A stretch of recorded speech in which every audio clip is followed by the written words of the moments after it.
Hey everybody, welcome to Rust Belt Startup. I'm your host, Ryan Miller. This is my podcast. It's full of long-form conversations with artists, entrepreneurs, educators, people that are living unconventional lives in unconventional locations. I'm glad you're here. I also realize that's a really long tagline. I got to rethink this at some point, but that's kind of what it is. So grateful that you're tuning in or watching on the YouTube or the Spotify now. So what's happening? Outside of this podcast, my main role, as I've probably mentioned before, is I work with entrepreneurs or wantrepreneurs, people that want to start a business but need a little bit of help. And I'm here in upstate New York, and I've always had kind of this thesis that we've got some great work being done on the top-down economic development level. That is stuff that is way above my expertise and pay grade. Because a lot of the folks that I work with are building micro enterprises, traditionally small businesses that are trying to take their side hustle to, a full-time job or career. And these might not be, in most cases, these are not million-dollar, multi-million-dollar businesses.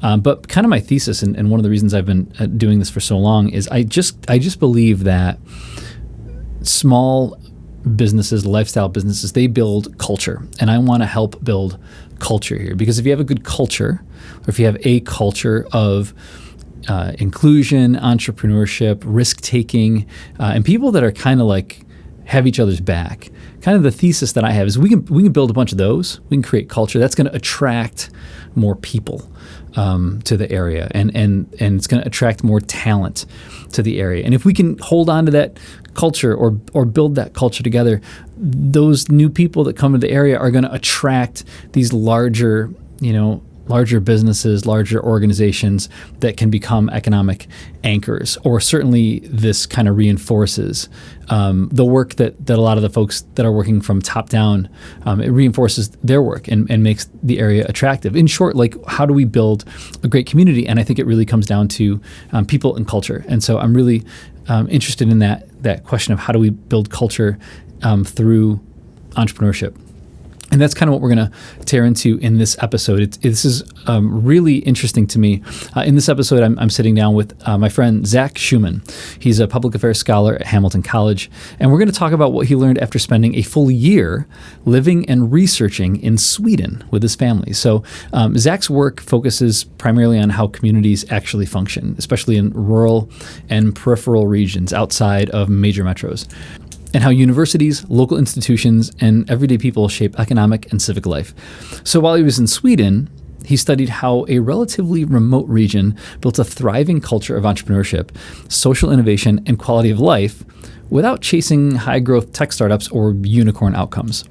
So in our conversation, we're going to talk about why lifestyle businesses and micro-enterprise might matter more than we often admit, how social safety nets change the way that people take risks, the role that universities play as anchor institutions in these small regions, and what Sweden gets right about welcoming newcomers and where those limits still exist. And one of the interesting things that Zack was talking about is, what it feels like to live somewhere beautiful and also know that you're probably never going to fully belong. So we're going to talk about identity, place, and the challenge that comes with stepping away from your home and what it means to return with a broader perspective. So this is not about copying Sweden's model wholesale, although I really want to go to Sweden. It's about asking better questions, noticing what's possible, and rethinking how we define success and growth and belonging in the place we call home. So if you care about community development, entrepreneurship outside of major metros, which maybe is why you're listening to this podcast, or how places shape people, this is a conversation for you. So drop me a comment, let me know what resonated, and let me know what you'd like to hear more about in future episodes, and enjoy my conversation with Zack Schuman. Let's just keep it real. Thanks for doing this, because I know we had this great conversation back, when was that? Was it in the summer? When did we connect last? So we connected, I don't know, sometime in... You were still in February, Sweden. March, yeah. And then, we've... connected a few times since. But I was so inspired by this conversation that we had about what you were doing in Sweden. So let's just set the table here with what the hell were you doing in Sweden? Yeah. So my wife and I had the opportunity to take our family to Sweden. She's a professor at Hamilton College, and one of the perks of that job is sabbatical. Periodically. And we had made the decision many years before that we were going to go somewhere, do something interesting, and bring the whole family. So we have two kids, 6 and 8. And for me, that meant engineering a research leave for myself, and thinking about the things that I'm passionate about and wanted to know more about and learn and discover in Sweden. We picked this sort of middle north part of Sweden. Why'd you pick Sweden? Yeah, honestly, so some of it was opportunistic, right? We have sort of extended family that's located in this part of Sweden where we were, called Jämtland. So that's J-A with the 2 dots, M-T-L-A-N-D. Jämtland. Okay. Yeah. Family that, extended family that lived in that region, and one of whom works at Mid-Sweden University. Okay. And we were interested in the sort of seemingly endless number of coincidences that made these regions, upstate New York and what I jokingly called upstate Sweden, so similar. And it lent itself to some really useful comparisons, both for my spouse's work, but also for my own. Okay. And when was this? It was you were there 6 months? We were there for a full year. A full year. Oh my God. Yeah. July to June. Okay. 2024 to 2025. Yeah. All right. So you go over there, and your spouse is doing a research project. You're doing a research project. Kids are in school. Yeah. Yeah. Doing the whole thing. Okay. And so can you talk a little bit about what you were trying to discover over there, or what you were investigating? Yeah. So my position at Hamilton College is really focused on public affairs work. I'm like really interested in the ways in which the theoretical work in the classroom connects with experiences outside of the classroom. And so I'm a translator of sorts between what's happening in the community and what's happening in the classroom, and developing these kinds of programs and connections locally to make interesting things happen with people that are up to good things. I like that's a good way to phrase it. Interesting things happening with people that are up to good things. That's cool. Right. So, from that perspective, I was really interested in what this university that hosted me, Mid-Sweden University, I was really interested in the ways in which the university is used as a vehicle, as a partner, as an anchor for, these, seemingly peripheral regions, to be an engine for culture, to be an engine for creativity, to be an engine for the economy, and see what kinds of inspirational mechanisms or people kind of shake out of exploring that. Is there in this region? You mentioned some of the parallels between that and upstate New York. I think one of the things that I've experienced in my role working with entrepreneurs and startups is there is a fascination is the wrong word. Everyone's chasing the high growth technology, hockey stick growth enterprises, and obviously there's some of that here in the Mohawk Valley. That's the exception rather than the rule. And did you find that in Sweden as well, in a region that in upstate Sweden, I guess? Yeah. Is that the same? Are they chasing the same things, or are they not chasing the same things? So the region where we were has the highest amount of entrepreneurship, highest levels of entrepreneurship in all of Sweden per capita. That's interesting. And it is largely driven and pretty close to entirely driven by more lifestyle businesses.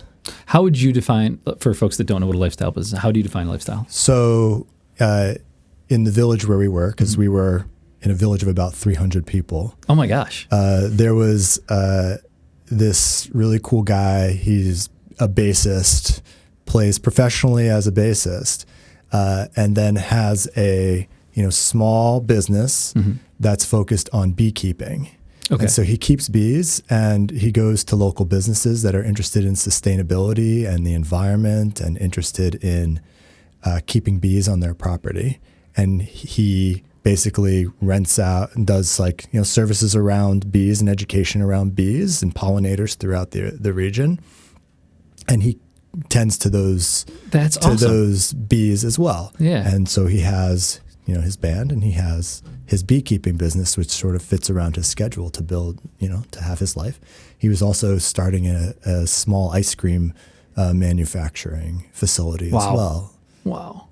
Right. So I think sometimes we define lifestyle businesses here as, or I guess maybe colloquial, we call them side hustles, or something that's not going to necessarily sustain you from an income perspective. And it sounds to me like between all of those things, that gentleman can make a living. Yeah. Well, that's exactly it. I think there's sort of ecosystem factors that enable that, right, in a place like Sweden versus the U.S. And we can get into some of those, I definitely want to. macro differences, but it's a much less risky prospect in Sweden than it is here to start be in a band and start a business and operate the business. If it collapses and fails, you have a social safety net. It gives you time to get back on your feet. You it got doesn't healthcare. take away your health care. It doesn't take away your housing. It doesn't compromise your ability to go to school in the future. Do you want to get into some of those things that you found in your research about? Let's take the university next, but from a just ecosystem perspective, what are some of the things that you found that maybe surprised you, or that made that contributed to that the largest per capita of entrepreneurship in the country? Yeah. So, on one hand, I do think that there's a degree to which there's a culture of it there. And to understand the culture of it, I think it's helpful to think about the history of that region as well, if I can go Let's there. do it. Let's do it. Yeah. And what's cool about going into the history is that some of this might sound familiar to you, all right? And it's why the comparisons here are meaningful. So you have this region, Jämtland, which is very independent-minded, really became permanently part of Sweden in the 17th century. Okay. It was sort of fought over between Norway, Denmark, and Sweden.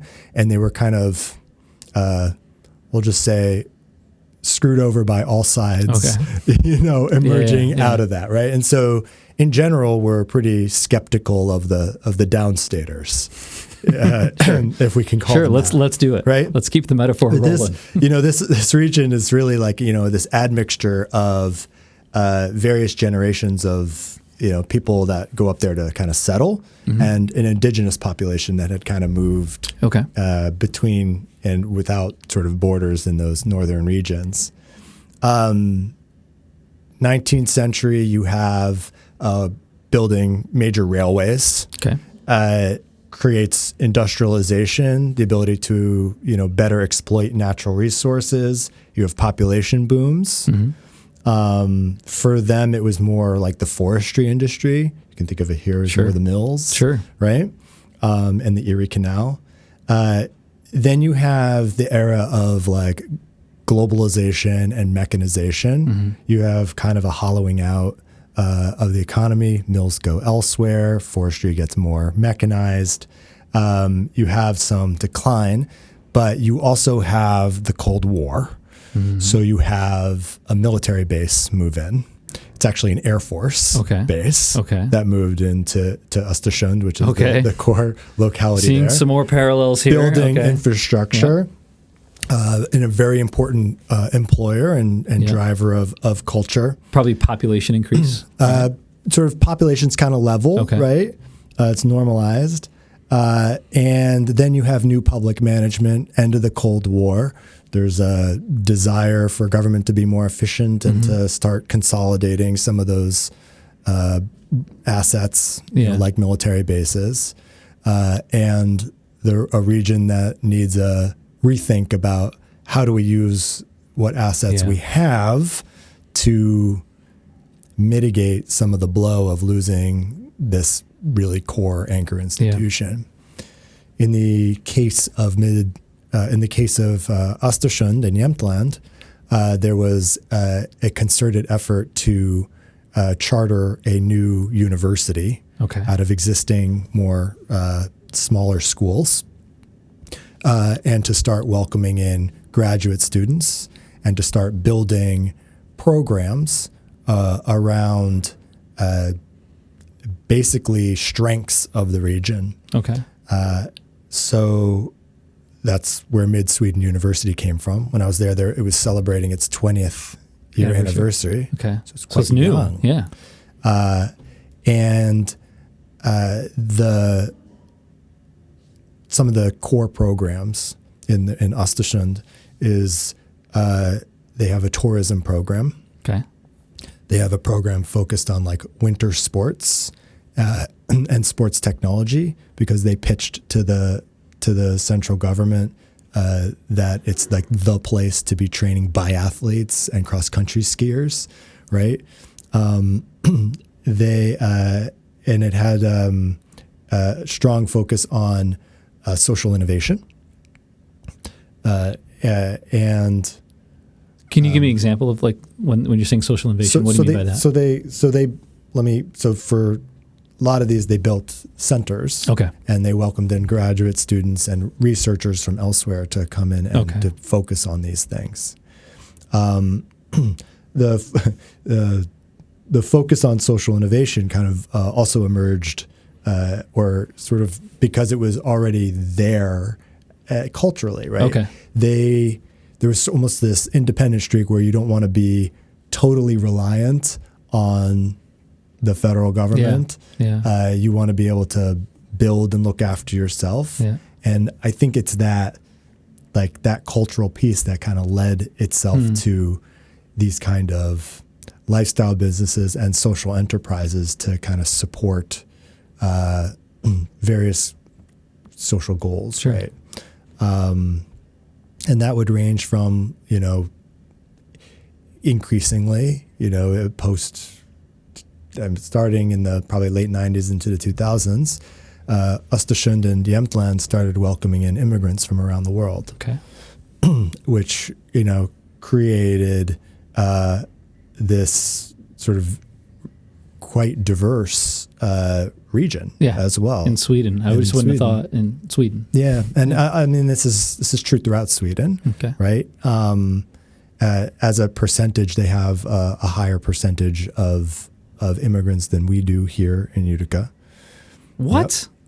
Yeah, we're around 14%, and they were closer to about 20%. Oh my God. Yeah, and so and they had more liberal policies just around that enabled it, and that creates its own frictions and social tensions and political movements that mirror, the United States.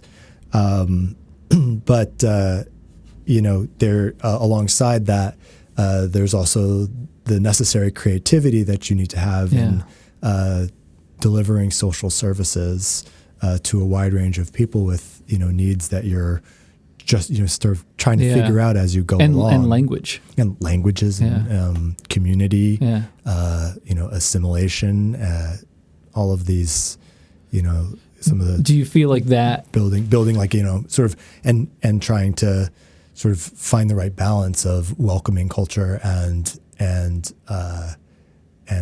inviting to your culture.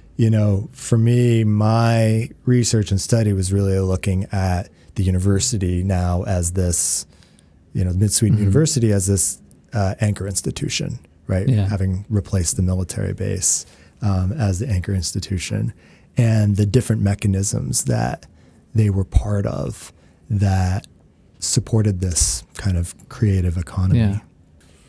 The some of the mechanisms when I look at it, you want to think about, okay, conceptually, what kinds of factors are there? How are what money is out there? What resources do we put into it?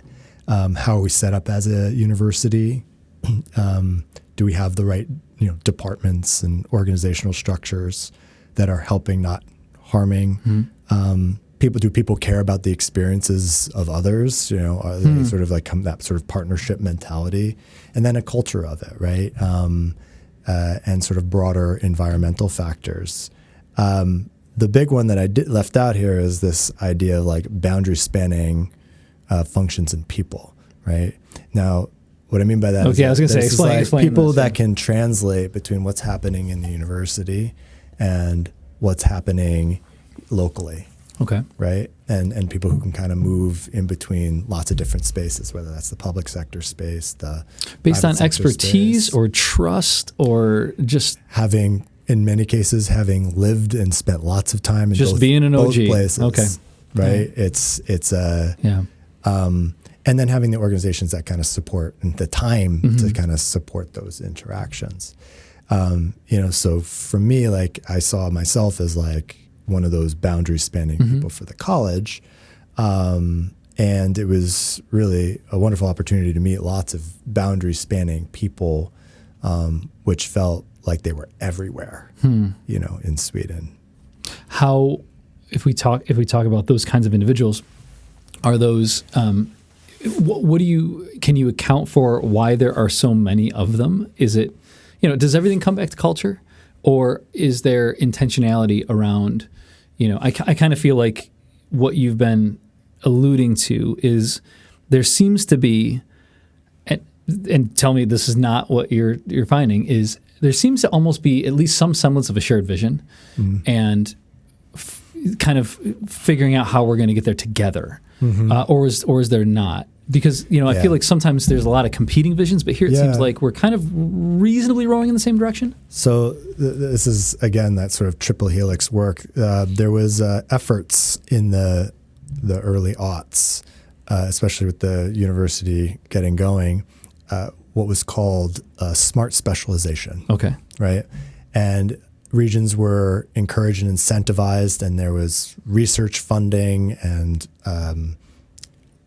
other funding for municipalities to engage in this process of smart specialization. Okay.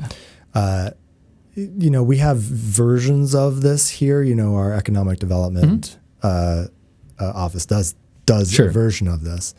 But what was cool about the process, it was they spent a lot of time at the university. They welcomed in people from a lot of different places. It was relatively flat and inclusive. And this is where they started to say, okay, tourism is really big here. Let's anchor on that, right? The winter sports is really big here. Let's lean into that. Entrepreneurship is big here. Let's lean into that. Mid-Sweden has the neighboring municipality as part of it too. For them, it's like forestry industry is really big here. Let's lean into that. And also like the natural resources. There's this center called the Risk and Crisis Center. So being fairly north in Sweden, they're sort of, I guess, attuned to things like climate change and the effects there. And then there's also increasing, lots of clean energy. They're sort of a net exporter of clean energy, dams. So it's this saying, hey, we're let's double down on the strengths instead of trying to reinvent the wheel. Correct. Right. Like, you need broadband. Right? Sure. Yeah. To give people access. Yeah. That's an equity question, right? Yeah. But what do we uniquely do that? And what drives that? Is it it's resource allocation, but at the end of the day, does it come down to money? Money is a big driver of these things, right? And it's how that money is earmarked, pointed, right? So you have the EU, that's a player here as well, is interested in questions around development, and some redistributive funds. So let's take some money that comes more from the wealthier countries and the wealthier regions and have the outer regions sort of fund things in the outer regions that are going to help them sustain or help them sort of lean into their strengths, right? They need to specialize a bit more in those regions. You have funds that are used to incentivize research collaboratives across these sort of peripheral, regions. You then have the municipalities themselves recognizing the value and the need for people coming from elsewhere, right? At the university, right? I'm just laughing because this seems like such. They recognize the need for it for elsewhere, and they go 50-50 with the university for research funds aligned to those smart specialization, centers that were created, and that help fund graduate and sort of, I guess, full-time, researchers working on things that are a regional priority, right? And the graduate students play a big role in the creative economy. Do they stay? So that's the goal. They also have people that work in the municipality that are basically a welcome team. You can reach out to them; they'll help you find housing. They want you to be there. A really cool social enterprise group that I met and have to introduce you to. They're called Gamoran. Okay. They do lots of things, but what they're really big on is creating places, cool places, restful places to live, to work, to have community, and they work with some of the local businesses. They started this program called the Jämtland Calling, and the idea is they kind of advertise, broadly throughout, Sweden, and their job is to welcome these people on these tours and show them all the cool places in Jämtland, like on a sort of long weekend or a week-long experience, to get them excited about coming and moving to Jämtland. Wow. Similar to like programs like in Chile, like where Chile was making a big push to like attract entrepreneurs. Yeah. They actively have incentives for entrepreneurs to move to the region. Gamoran also built this thing called, it's escaping me, I think it's the Remote Lab. Yeah, it's like, I have in my notes Remote Lab. Lab, and the Remote Lab is really for people that want to have the lifestyle of living somewhere cool and chill, but want to work remotely. And so they do research into that to convince companies to allow their people to do it, and to convince people that it's a good thing to do. I think of Portugal, right, or other places that are looking to welcome remote workers. How is that different? Is because it doesn't sound to me like it's just. It sounds to me like it's more. I don't know. They're lowering the friction to do this and education rather than just saying, here's a special visa or here's a moving stipend. Is that accurate? Yeah, I think that's it. I think there's I'd have to go back and look at the exact incentives, but I think the real asset there is the community that they're creating. Yeah. Right? The space that they're creating. And I mean they make it super comfy and cozy, and they're all like really friendly, lit up people that you just want to be around. So okay, let me take the opposite, because that immediately, what you're talking about here is kind of attracting, in many cases, folks that are not yet part of the community, right? How do you get the community, or how have they gotten the existing community, the people that live there, excited about that, rather than saying, well, you're giving all these people special treatment. What about us? Or is there just something baked into Swedish culture, society, where, is it that social safety net? Is there that as much of an us versus them mentality? You know what I mean? Yeah, honestly, that's a hard question for me to assess. in part because I think culturally there's a real value around social harmony, at least like on the surface level, and that your complaints have a forum for them, and you can go to forums and complain as much as you want, and you can and you vote how you vote. But our sense was, and I'm not sure if this is because we were outsiders or if this is just more of the culture, but they wouldn't talk about that kind of a thing. Okay. Right? I mean, Both from to the our people conversations, there. you make me want to go there. Right. You know? And you should. It's awesome. In some way, as we've been kind of talking this time and last time, in some ways, what you're telling me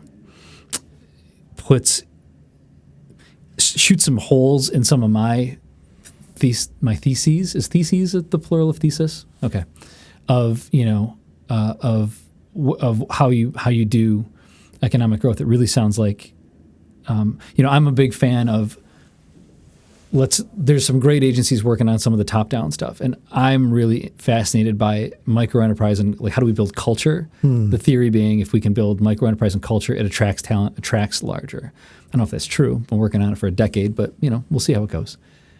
What I'm hearing you say is it's always a yes and. It's like yes and there needs to be alignment here, and yes and there needs to be alignment here to make it go. Top down, bottom up, middle out. Yeah, it's not like you have to have all the pieces to make the gears go, right? Yeah, and the pieces need to be funded. That seems so hard.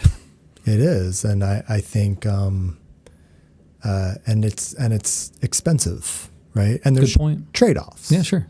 Right. What are some of those trade-offs? So Sweden has higher taxes. Yep. Right. So I think notoriously understood, people in the United States say like, oh, it's you're paying over 50% of your income to taxes. But you get healthcare. Yeah, I mean you get you get what you pay for, correct. Right? You're getting something for it. I think you have you have multiple layers of bureaucracy, right? Yeah. So sometimes things are slower. And the speed of things is determined not by customer service, but based on need, right? And so some people are more okay with that than others. Yeah, sure. Yeah, right? That's interesting. And if you have the bureaucracy like really looking at you, they can be pretty persistent. Sure. Right. Sure. We had with like taxes and stuff, we owed like Swedish taxes, and having the Swedish tax agency ask a billion questions to establish our status is like, it's unnerving. Sure. Like, sure. Why is the tax authority like asking so many questions? Yeah. Right?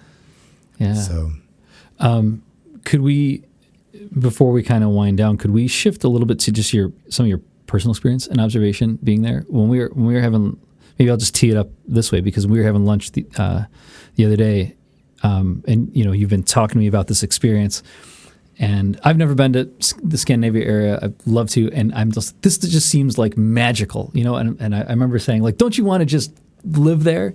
Yeah. And you said, but I'd never be from there. Yeah. And I was hoping you could kind of go into that a little bit. Yeah. So for me, I didn't go like abroad in college. So this was very much like my first real abroad experience. Yeah. Right. And, once I had gotten through all of the steps of getting my kids in school and trying to navigate some of this stuff in Swedish, like, and Google Translate is like a blessing, that, it occurred to me, like, as much as it's lovely being here and lovely getting to know people here, I won't ever be from here, even if I, worked my tail off to sort of become fluent in Swedish. Sure. The moment I open my mouth, people will know that I'm not Swedish. Yeah. There's just sounds my mouth doesn't make. Sure. And we'll never make, right? I think, even having extended family there, which enhanced our experience in a huge way. Like we got to balance being expats with, being really pushed into like experiencing the culture. You had a toehold, you know? Yeah. You know, being able to participate in Christmas activities. And I don't know, all the festivals, all the things, right?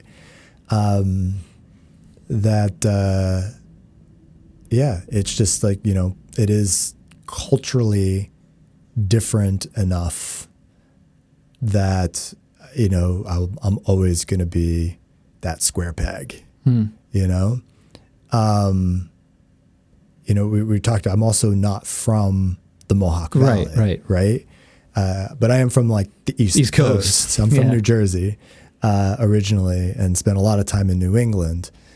So, you know, even though there are like some cultural things and even pronunciation of some words that might be a little different, it's a heck of a lot closer than being in Sweden.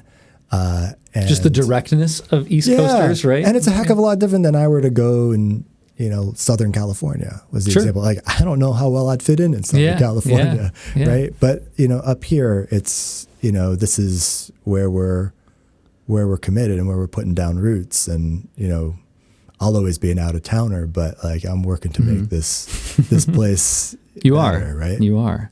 So could I just follow up on that? Because the thing that is, I feel you when you say that. And then we've spent a large part of our conversation talking about all the things that this community is doing to try to assimilate or welcome people that are not from there. And I get the sense that you're saying, like, on one hand, you're like, this is all amazing. And then the other part of Zack is like, and it's not enough. And I don't know if I'm reading that right, but it seems to be like is there just a piece of, no matter what you do from economic policy to, you know, welcoming groups, that there's always going to be a gap? Potentially, you know, we get into philosophical conversations around like this. You know, just making me think of it. What is home?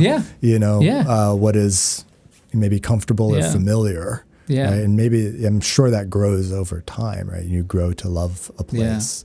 Well, so I'm wondering if there are people that are coming. They have to. Some must feel like this is home, and then what is the leap, or what is the thing that they're seeing, doing, or experiencing, or tolerating that maybe is not, you know, I think same like from an individual perspective, I think like, you know, as you're investing in a place and creating community, participating in building things, right? That the community itself, you know, is you've put yourself into that community and it becomes more familiar and you become more of a part of it.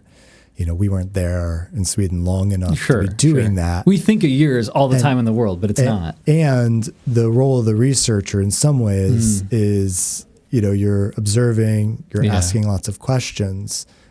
I'm a guest researcher, so I'm not all the way in either.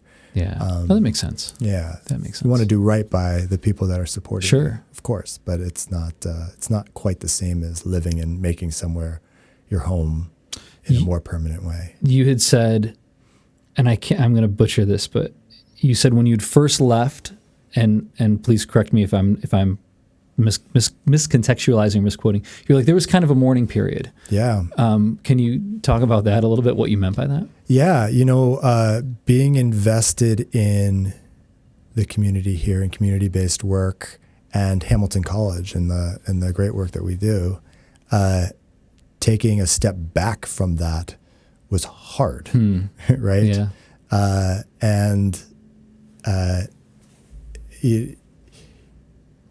I've spent, you know, the previous 5 years aggressively trying to make relationships here. Yeah. And then all of a sudden it's like, okay, well, I can actually leave for a year and, you know, I'll see you when I get back. Yeah. You know, and that sort of lacks a little bit of that sustainability piece. I think that anybody that's ethically engaged in community-based work needs to be thinking about.